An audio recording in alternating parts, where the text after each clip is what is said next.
ഭരത്തെ ചേച്ചി അടുത്ത ആരെങ്കിലും ഉണ്ടോ? ഇല്ല. എന്താ ഭരത്തെ? ആ ജയേഷില്ലേ, അവൻ വീണ്ടും കളി തുടങ്ങിയിട്ടുണ്ട്. ഭാനുപ്പനെ വിളിച്ചിരുന്നു. ഭരത്തെ നീ ഒന്ന് തെളിച്ചു പറ. ഭാനുവിന് അവനിപ്പോ ഒരു വീഡിയോ അയച്ചു കൊടുത്തിട്ടുണ്ടായിരുന്നു. ഇതൊരു സാമ്പിൾ ആണെന്ന് അവൻ പറഞ്ഞെന്നും പറഞ്ഞു.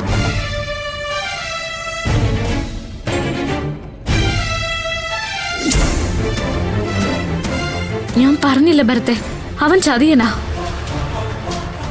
ഇനി അവനത് സോഷ്യൽ മീഡിയയിൽ എങ്ങാനും പോസ്റ്റ് ചെയ്താ അയ്യോ, ഭാനുവിന്റെ ഭാവി പോവില്ലേ ഭരത്തെ? അങ്ങനെയൊന്നും സംഭവിക്കില്ല ചേച്ചി. അതിന് ഞാൻ അവനെ അനുവദിക്കത്തില്ല. നീ എന്താ ചെയ്യാൻ പോകുന്നേ? ചേച്ചി എനിക്ക് അനുവാദം തന്നാൽ മാത്രം മതി. അവനെ ഞാൻ ഒതുക്കേണ്ട രീതി തന്നെ ഒതുക്കിക്കോളാം.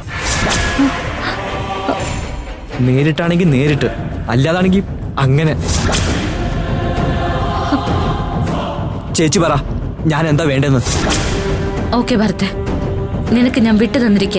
നമ്മുടെ കുടുംബം തകർക്കാൻ നോക്കിയവനോട് ഒരു ദയം നീ കാണിക്കണ്ട. എനിക്ക് അത്രയും മതി ചേച്ചി. ബാക്കി ഞാൻ ഏറ്റു. ചേച്ചി ഭാനുവിനെ വിളിച്ചൊന്ന് സംസാരിക്കും. ഓക്കെ ഭരത്.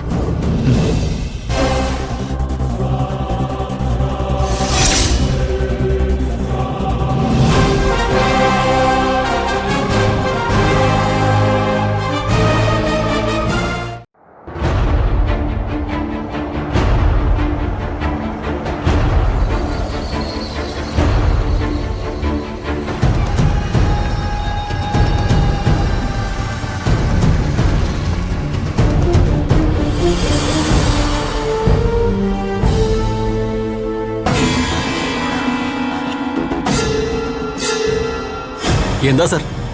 കാറിനകത്ത് എന്താ? ഒന്നുമില്ല സാർ.